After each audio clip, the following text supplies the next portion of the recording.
everyone. Alistair Gold here. Not too bad to be a Tottenham Hotspur fan right now, is it? Top of the table. North London derby victory.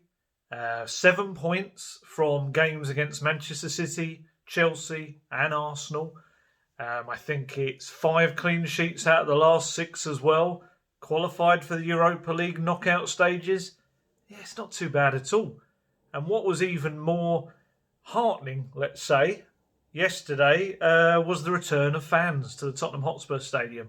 For me, that was, the result was fantastic and everything, but for me, just to see and hear the fans back inside the ground, it just felt a little bit like, a little bit of the soul of football had returned.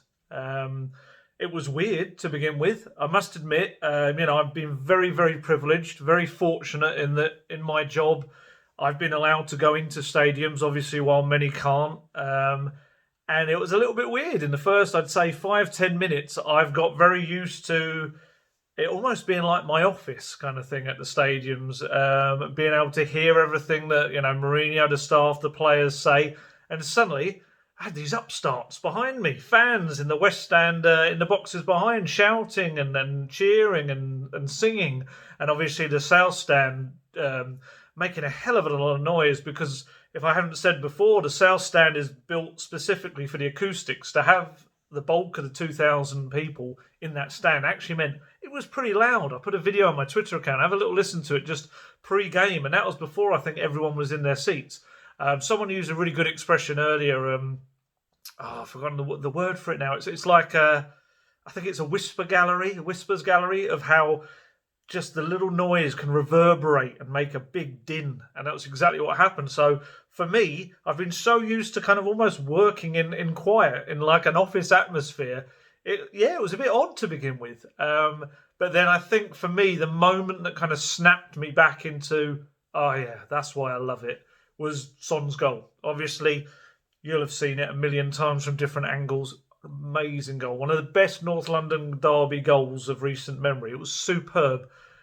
So much skill in the shot. Lovely little move as well. And I think with the roar that came when that goal went in, it just kind of took me back to, 9 months ago or so. And just that feeling, that's what football's about, isn't it? Having the fans back, the noise, the atmosphere, and just everyone suddenly feeling really good. Rather than it just being the players on the pitch, a couple of staff around, and journalists typing away. So yeah, that kind of brought me back.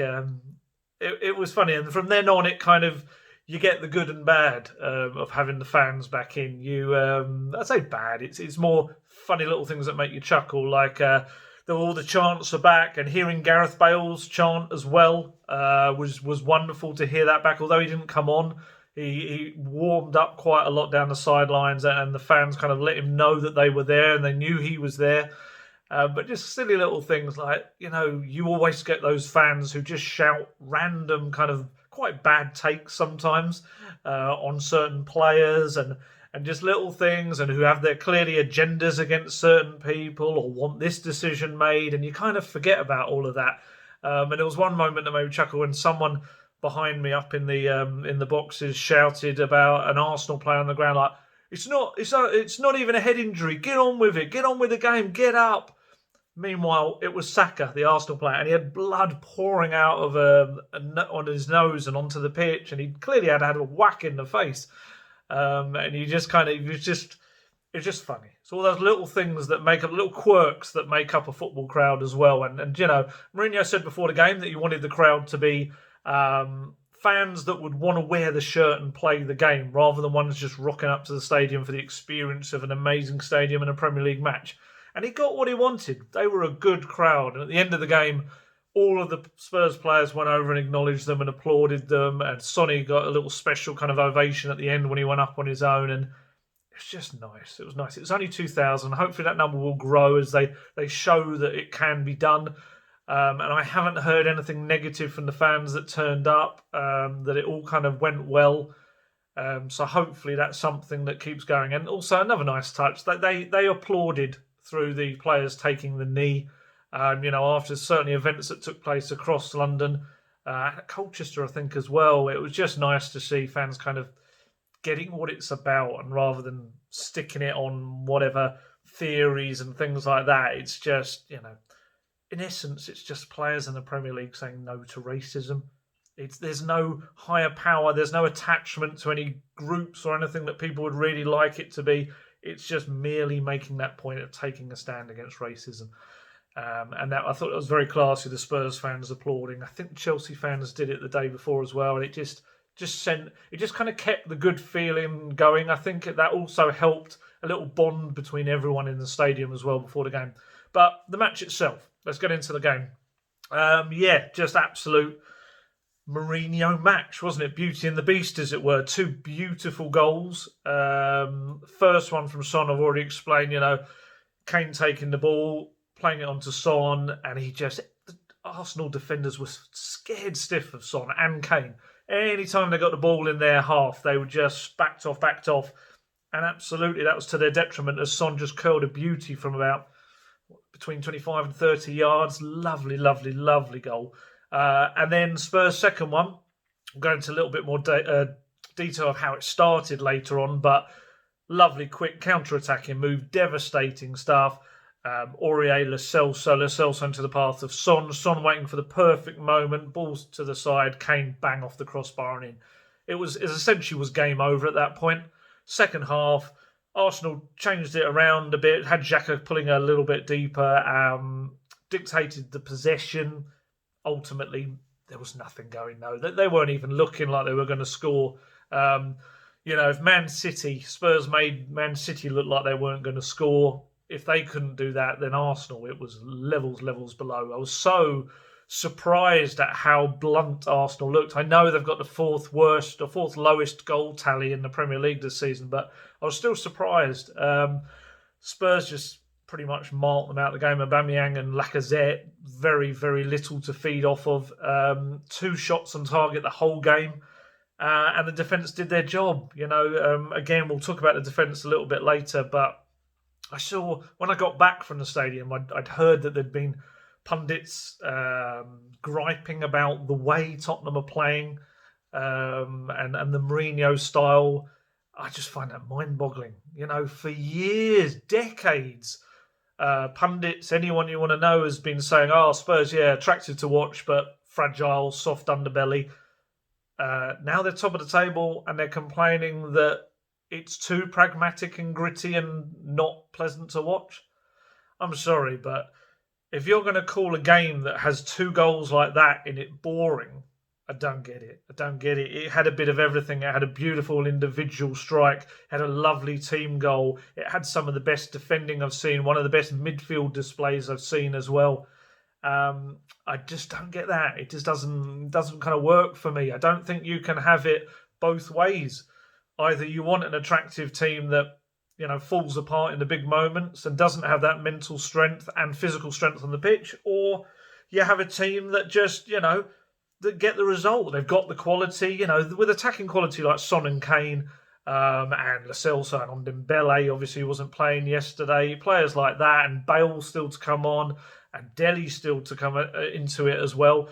There's no way it's going to be a boring to watch team. That's just not possible. But what it is, it's a team that's been transformed defensively, and they're very, very confident in shutting teams out. Arsenal, they knew as soon as they were behind that they weren't going to come back into that game. Griping because Tottenham are top of the table. It's very rare for teams to be able to combine amazing attacking play and defensive, by being a defensive rock and winning things. It's probably quite rare in terms of certainly the Premier League. You look at, City and Liverpool have kind of trying to be doing that, but they're both based on very, very strong defences. Certainly Liverpool's was, with Van Dijk fit as well.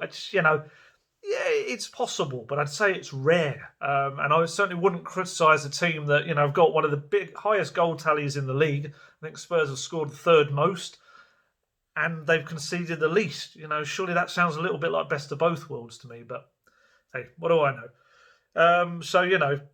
Just the way Tottenham played and the way they took control in terms of the direction the game was going. Yes, they conceded possession in the second half, and Arsenal adjusted their tactics to get more of that possession, but ultimately leading to nothing, And interesting, this was only the third time in the history of the fixture that Spurs have won consecutive North London derbies. That's crazy, isn't it? And it just does show the kind of stranglehold Arsenal had on the fixture for years and years and years. And for Mourinho, it was actually his 11th straight home victory against Arsenal. The man knows how to beat that team. And for Tottenham, it was a sign of the shift in power. Of course, you could point to the FA Cups that Arsenal won recently, but I think in terms of the Premier League, that shift happened a little while ago. And I was speaking to one of my fellow journalist who covers Arsenal, and he was just saying there's no comparison between the two teams right now.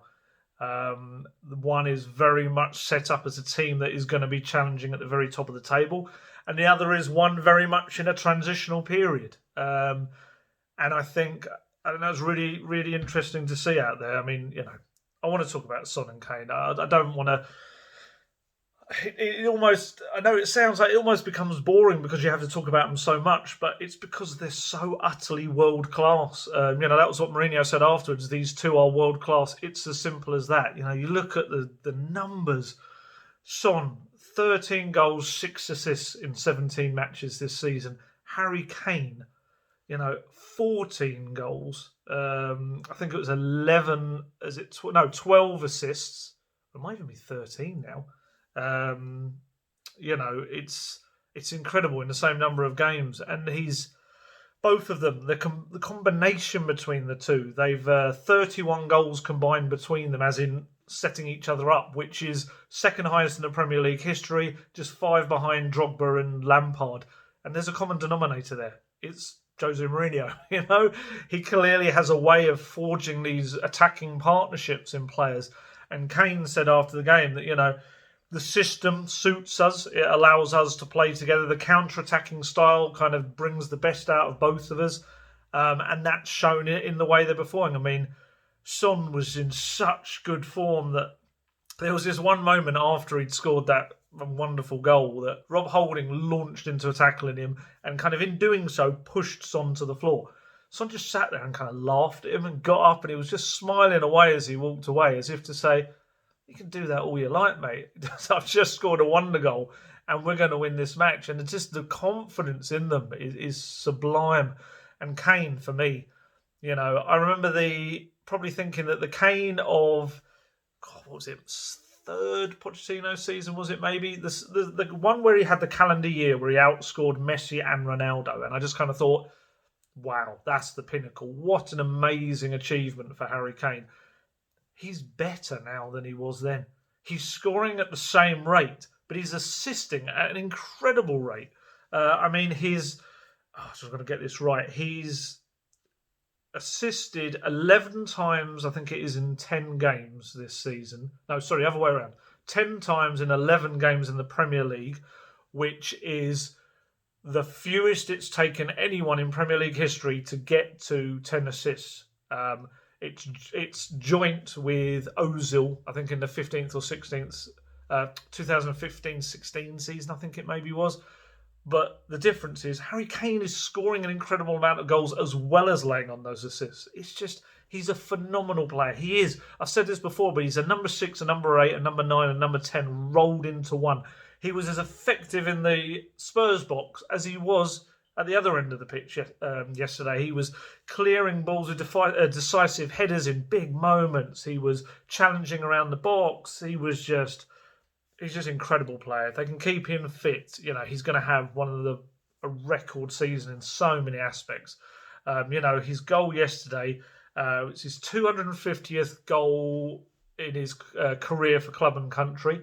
202 goals for Tottenham out of those. And it was his 100th home goal for Tottenham Hotspur as well. The man is just might as well be Harry Gold Kane. He really is. It's incredible what he does. And Spurs are, you'd say in one respect fortunate to have him because, he's a generational talent.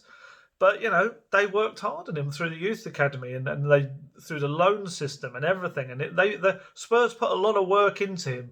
Not as much as obviously Harry Kane put into himself. You can see that he's very much a man that's created his own destiny. But Tottenham, they had a big hand in it, and I love the fact that they're now seeing like him really bearing the fruit of what Harry Kane has become. He's just a phenomenal player.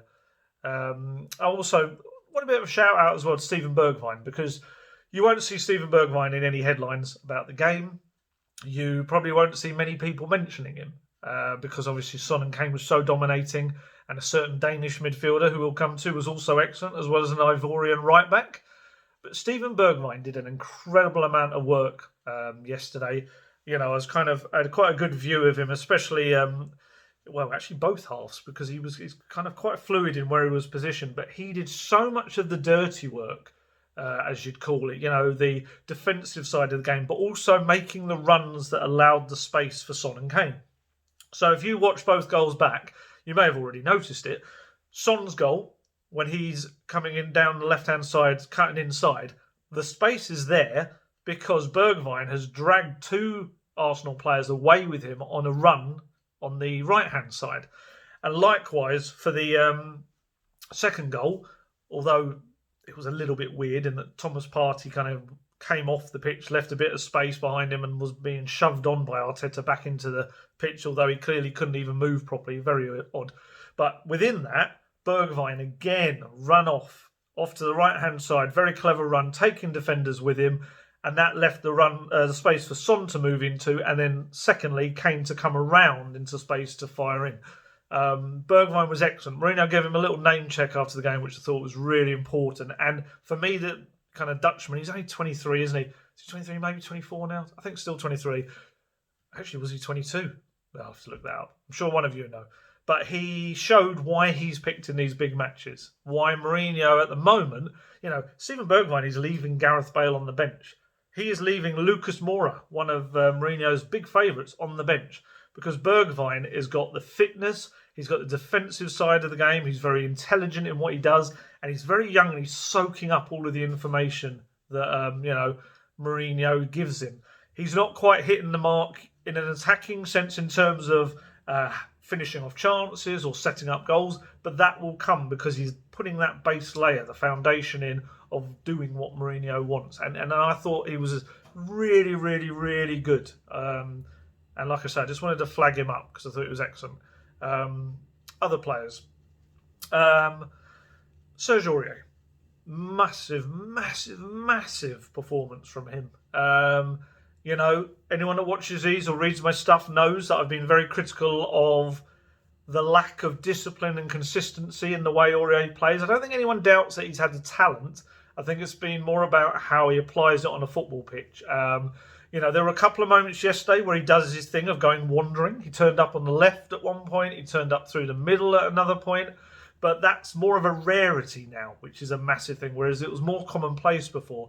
And I think what's really important is that Mourinho has restricted him somewhat in how much he wants him to do attacking-wise. And actually, that showcased how good a defender Aurier can be. Because maybe when he has more license to roam forward, a lot of his defending then is kind of playing catch-up, chasing back to people, tripping them as he's coming back, being out of position on the wrong side of them, stuff like that. Whereas yesterday gave you the perfect example of when he's in the right place, he's very, very good with his timing. His timing of the tackle, his interception, his headers in the last moment. Nothing better exemplified than the second goal. He got in the box, intercepted a ball, and then very quickly looked up, saw what was happening with the Arsenal midfield, split them apart with a ball to Lo Celso, who was then free to turn and set up the break. I thought Aurier was fantastic. Obviously, we know the kind of crux of why it's happened. It's the arrival of Matt Doherty. Matt Doherty's still getting a bit of flack for me, which I think is harsh because I've said this enough times, but he's been a wing-back for, 8 years? Maybe 10, and he's learning to be a right back again, essentially. Learning a very different position to a wing back, learning the defensive side of things. Again, I've said this before, but he was going to be brought in to play that advanced wing back role like Aurier was playing last season, only for the bargain of Reguilon to come up. So Spurs suddenly had a flying left back rather than Davies tucking in, and that changed everything and the system that Mourinho was going to play. And Doherty is learning his stuff again. Don't worry, he'll come good. He will be a very good right back. It's just going to take him time to adapt and get used to it. But what he's doing in the meantime is pushing Aurier. Aurier, he did an interview on international duty with the Ivory Coast. I'm trying to remember what it was. Maybe the start of last season, perhaps. Maybe the one before, where he was asked about competition at Tottenham. And he kind of jokingly said, what competition? It was quite flippant, but it kind of showed that back then that Kyle Walker-Peters wasn't seen as a real, competition to Aurier, and neither was Japhet Tanganga coming through at that point, or Foyth, I think it was back then as well. So for him, he just kind of knew that he could do mostly what he wanted, and the next week he'd probably be in the starting lineup. But he knows now that there's another guy that will come in if he has a couple of bad games, and I think that's just pushed him onto whole other levels in his play, and it's fantastic to see. Because he was a player who wanted to leave the club, and now I think we're seeing probably the best version of Serge Aurier. I think, other than he was a little bit ropey at times in the West Ham match, but on the whole, I think this season he's been very, very, very good. And I thought that was massive. I mean, the whole back line last night was superb. Toby Alderweireld, I think he's getting back somewhere to 2016-17 Alderweireld before the hamstring injury. There was one particular tackle, sliding block to deny Aubameyang, and I thought that was vintage Alderweireld. He's got a really nice partnership going with Eric Dyer. He's finally got, with Eric Dyer, can play comfortably on that left side, and it gives Alderweireld that little bit of confidence in the partnership. And what I think is quite key is that on paper, Alderweireld and Dyer maybe is quite a slow pairing, but because they've got the pace of Aurier and Reguilon on either side, there's not so much of a worry of that. And they've also got Hojbjerg and Sissoko who will tuck back in and help them out. And as a unit, that defence is so well drilled. A little shout out for Reguilon as well, who, like I was saying, with Aurier had to play a very disciplined role. Not so much flying down the left wing. We saw him get told off by Mourinho against Chelsea for doing something like that. And I thought he showcased again that he's a very good young defender, not just a very attacking fullback. And you'll notice that Arsenal didn't really attack very much down that side. I think they tried to shift it over to Aurier's side, but weren't really prepared for a very informed Aurier. The defence has just been superb. It really has. I mean, when you look at the stats, that's now 301 minutes since they last conceded a goal, which was the very iffy Tariq Lamptey goal against Brighton, which came after what clearly was a foul on Hojbjerg. So, it's been 5 clean sheets and 6, which probably should have been 6. And when you look at that, they've conceded only 1 goal in the last 6 games. Those 5 clean sheets in the last 6, compared to in the previous 38 matches, they only got 6 clean sheets. Ever since pretty much coming back from lockdown, you could see that defence was growing. And this season, it's the best defence in the Premier League. Haven't even hit double figures. It's conceded 9 in the Premier League. And I think the next one has conceded 11, which is maybe Chelsea. It's either Chelsea or Liverpool. And I just think, that's testament to the work that not only Jose Mourinho, who we know is fantastic with defences, is doing, João Sacramento, and also I think a big up to Ledley King. Eric Dyer, I put a story up today on Eric Dyer did a really good interview in the Matchday programme where he spoke about the impact Ledley King has made. And he said for him specifically, but also for the other defenders, he's just there at the right moments. He gives them advice, he gives them knowledge what to do in certain scenarios. And he said he says the right things at the right times. And when Ledley King speaks, you listen, because this guy was one of the best defenders out there in the game. And, even with one knee. And I thought that was quite fascinating. There's loads of other little stuff in it. But just essentially, King has played a big part. And you see King growing in confidence. He's very loud on the touchline now. Before matches, you see him going through drills with the defence, talking to them. You see him doing all of this, talking through scenarios, what they should do. On the training pitches, you see him kind of organising drills and setting them up, and the sessions. He's really, really coming along as a coach. And I know they're really happy with him at Tottenham. And, Mourinho's got a lot of coaching managerial disciples out there. So we really hope Ledley King will become one, because it would be wonderful, wouldn't it? Future manager of Tottenham Hotspur, Ledley King, wow. And a little word for Hugo Lloris as well.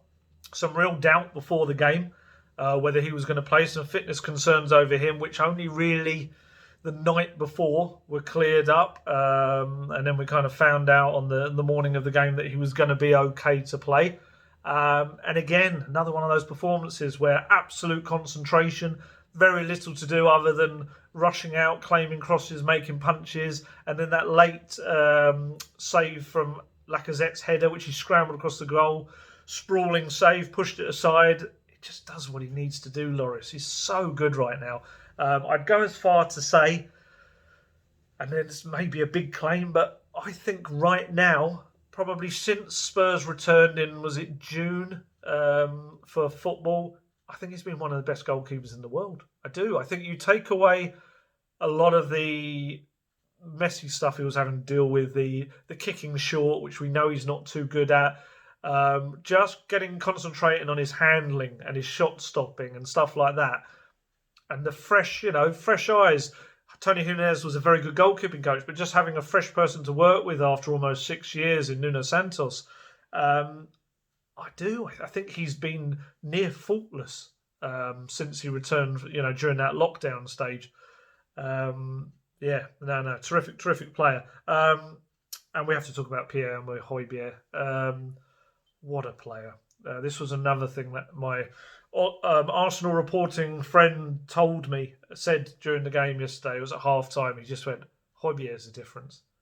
He said, incredible player. And he is. He's a midfield general that Tottenham just haven't had in years. I described him in a piece I wrote today like a rash. He's just all over the opposition, irritating them in their face, stopping them from doing what they're doing. It's just an annoyance, an irritant, but in the best possible way. Very, much better on the balls. And Mourinho said this after the game, much better on the ball than people give him credit for as well. And, you look at defensive midfielders that Spurs have had, even in the recent past, that were really good, like Victor Wanyama in his prime, in his first season, Eric Dyer when he was playing alongside Moussa Dembele, both very good at their job. But I think Hojbjerg is the more all-round package. You can see he can also do stuff like the through ball to Aurier to score against Man United at Old Trafford. He's a leader. He doesn't shut up. Even with the crowd there, you can hear him encouraging and pointing, instructing, telling people what to do. And he's got this weird thing of like when he does a tackle, he'll snarl at the opposition. And if you saw against Chelsea, that weird moment where he shields the ball, slowly rolling back to Lloris, and he pumps his fist as if to say, yeah, I did it. And you kind of think, all right, mate, there was no one really near you, but fair play for the massive enthusiasm he has. And Mourinho kind of made this little thing afterwards. He said he's such an intelligent guy, just so interested in the process of what happens. And he said he's actually a bit of a pain. And he said he's going to clearly be a future manager. He said because he's constantly questioning and asking why this, why that, with any tactical stuff. And you can see it out on the pitch. He's very quick to anticipate what's happening in a match, very quick to tell others where to position themselves, when to drop back, when to push forward and press. Amazing signing. For me, I think he could be up there as a signing of the summer across the entire Premier League, because you've also got to take into account, Liverpool fans might say, I don't know, Jota, for instance, but Jota, I think, was something like 30, 40 million. When you see Kyle Walker-Peters going in the other way, which meant Hojbjerg, in his last year of his contract, 3 million Spurs in an outlay on him. That's incredible.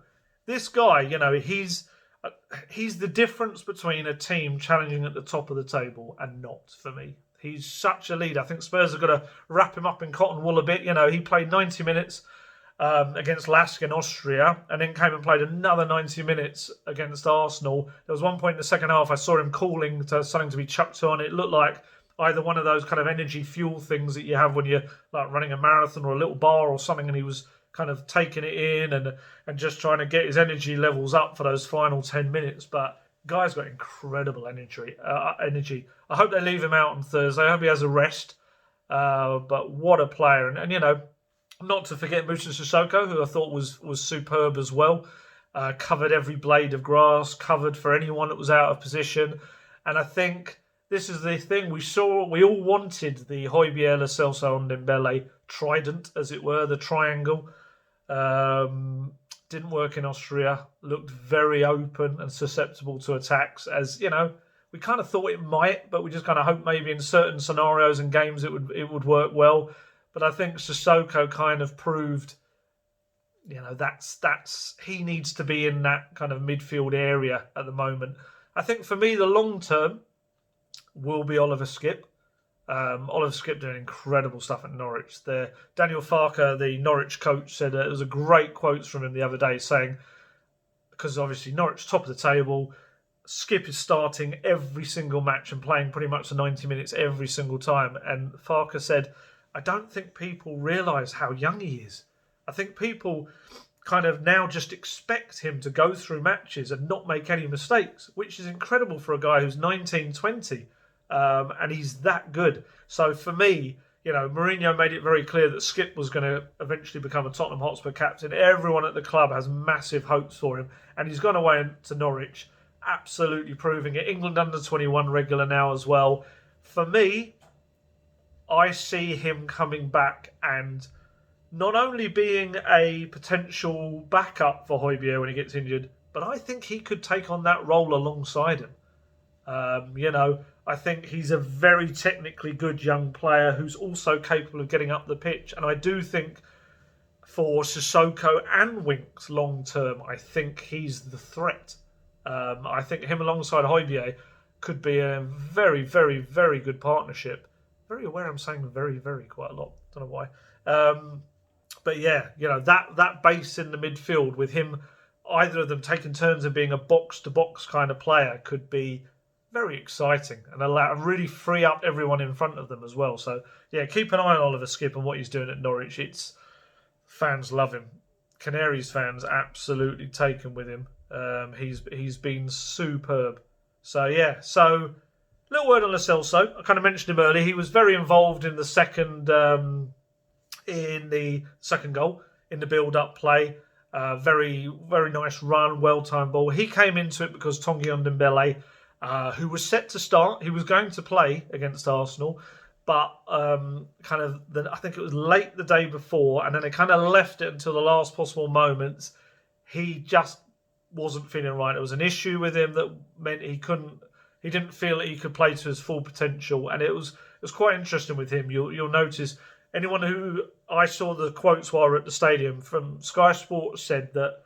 Had an interview with Mourinho, and Mourinho said we waited till the last minute and then he made the decision that he couldn't play. And it was a bit like, this is a bit Mourinho on Ndombele from last season, putting the pressure on Ndombele, claiming that, he doesn't want to play in games, he's a bit of a lightweight and he'll cry out at the merest sign of stuff.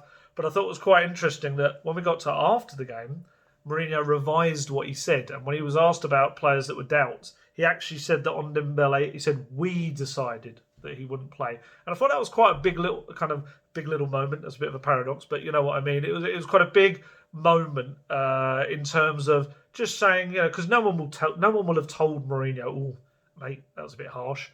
Mourinho doesn't work like that. Mourinho doesn't get told what to do. Mourinho clearly, over the course of the game, has kind of thought to himself, well, that's probably a bit counterproductive. That's not maybe fair on a guy who has been one of our most important players this season so far, who's been fantastic. He's got this little issue, and he'll be back hopefully very soon. If it was cut and it was very close whether he was going to play against Arsenal, he's likely to be back soon.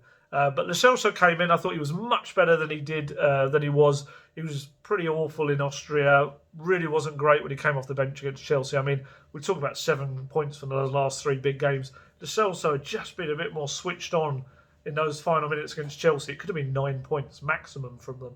But I thought he was much better, worked really hard. Again, his fitness levels still need to get up there. But he contributed in both parts of the pitch. He played a part in the goal and worked very hard. I think he pick up a yellow card as well, midway or midway-ish, getting towards the end of the first half, which should have hampered him. But actually, he made a couple of. There was one challenge I remember right down early in the second half on the edge of the Spurs box. I can't remember who was raiding. Someone was raiding down the left wing, and it was like, ooh, but he actually was brave enough to still go into it. So no, fair play to him. It'll be interesting to see now whether Mourinho will hand on Dembele a little lesson and maybe put him in on Thursday against Antwerp and say Lo Celso plays against Palace, or whether we'll see that kind of relationship maintained of on Dembele being the Premier League midfielder for the moment and Lo Celso being the Europa League guy. But yeah, everyone knows my thoughts on Dembele. I just think he's fantastic. But no, I did think that was interesting. So yeah, North London derby. I'm exhausted even just thinking about it. It was. It's just so promising what's happening at Tottenham right now, and I cannot stress enough how the happiness and confidence of everyone at the club right now. Mourinho is buzzing. You saw him at the final whistle, kind of pumping his fist and holding his arms up aloft. He was his son who'd come was at the game. He was sitting just kind of a few rows back behind all where the players sit, and he kind of turned to him and pumped his fists. And yeah, I think Son's dad might have even been there as well, up in the kind of family area, because I definitely saw Son did his. I can't even do it. He did his little something like that, isn't it? His camera sign after he scored, but then he came over and did a little bit of heart up, a heart symbol up towards that area where I'm pretty sure his dad was there. I'm sure I read that somewhere as well. And, hopefully we'll see that new contract for Son signed soon as well. Spurs desperately want to keep him. He wants to stay. Spurs had hoped to get it tied up last month. But, as I've said before on this, it's the biggest contract of Son's career, really. He's at the absolute peak of his skill. It's his probably last massive deal at, 27, 28 years old. It's got to be right for him. He's got new people representing him. It's just about getting it right, but it will get done. Don't worry about it. It will get done, and it hopefully, I think, will be sooner rather than later, to be honest. So yeah, that's Tottenham Hotspur right now, in a very good place. You've got Antwerp first on Thursday night to see who tops the groups and avoid some tricky draw in the knockout stages. Then you've got Crystal Palace away, which for some reason, well, not for some reason, they're a well-organised side, certainly under Roy Hodgson. Often seems to be a one-goal in it affair, whether it's 1-0 or 2-1. So Spurs can't go there and just, it was draw, wasn't it, at the end of last season as well. Spurs cannot go there thinking, hello, we've done it against, City, Chelsea and Arsenal. This is going to be easy, because it won't. I'll be intrigued to see what style he plays. Obviously, the counter-attacking isn't going to be really an option. Are we going to go back to seeing... maybe the way they played against Southampton away, especially the second half, we're going to see a slightly open Tottenham in maybe using more of the ball in possession rather than relying on counter-attack, or will they try and trick Palace into doing that? I think personally that Hodgson will have them set up very rigidly, and it will be about how Spurs deal with that. Whether they grind it out. You'd think with the confidence and quality they've got in their team, and the options off the bench, you'd think that they'll be able to play a slightly more expansive game against Palace, but we'll see.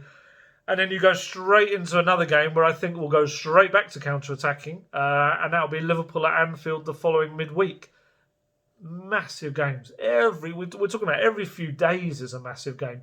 I'd hope, being at home against Antwerp, he'll make a fair few changes. Spurs are already qualified, so it's not the be-all and end-all if they didn't get the win, but he'll want to win, and I'd hope you'll see Dele start, you'll see Bale start, you'll see Vinicius start. You'll see a lot of the other players given their chances to get minutes as well. And then, because you've got Palace and Liverpool in quite quick succession as well, rather than a week apart in the Premier League games, then suddenly you're talking, 3-4 days apart. So that may be that you're going to have to use some of Thursday's players against Liverpool, or maybe against Palace as well. But yeah, Tottenham in a good place right now. January transfer window, is coming as well. And like I said before, they'll look at any bargains or opportunities that arise. It's an interesting way to look at it. Do you look at it and see that the squad is doing really well? It's, the defence, which people thought would be an issue, hasn't proved to be whatsoever. I thought Davies and Rodon, even in the last few minutes, came on and did very well against Arsenal. Rodon made a late big header. Davies, I thought, tucked in and played very well when he came on. We know Tanganga's there, and Sanchez, you got the likes of Sanchez, Winks and Ali that you could maybe say would be unhappy, but personally, would you get rid of them mid-season in the season where you're challenging at the top? I think that would be daft myself. I think you keep everyone, and if they're unhappy, you look at it again in the summer. But certainly you don't take players away from your squad mid-season. Like I said, I think if there was a big old bargain, great deal that came up, I think they'd look at it. But I'd be very surprised if there's much change going on in January, because it's one of those questions of, I know some people say, oh, but if you push on with that one big signing, you win the league, blah, blah, blah. But I think this Tottenham, this season, is based very much on what Mourinho's built, the foundations, the organisation. I can maybe see the merit behind another central defender, but who does he replace right now? I think the Dyer Alderweireld partnership is the one. I think, yes, potentially there's another player that comes in, but I think, you might see Rodon play one of these two games against Liverpool or Palace. And the more minutes that guy gets, he can't play in Europe, he can't play in the Carabao Cup against Stoke. The more minutes he gets, the better player he will be. You don't want to obstruct his pathway as well. It's such a weird thing in football. It's short-term and long-term, isn't it? You've got to look at both aspects of it. But, yeah. So let's see what happens. We can talk about a January window many times in the weeks to come. But right now, as I said, Tottenham top of the table, just won the North London derby, qualified for the Europa League group stages. Things are going very well right now, and long may it continue. So I'll wrap up there. I shall catch you probably later in the week or maybe after the Palace game, and we'll talk about what's happening, and certainly ahead of the Liverpool match as well. But as always, stay safe, stay healthy, and look after yourselves, and I'll talk to you soon.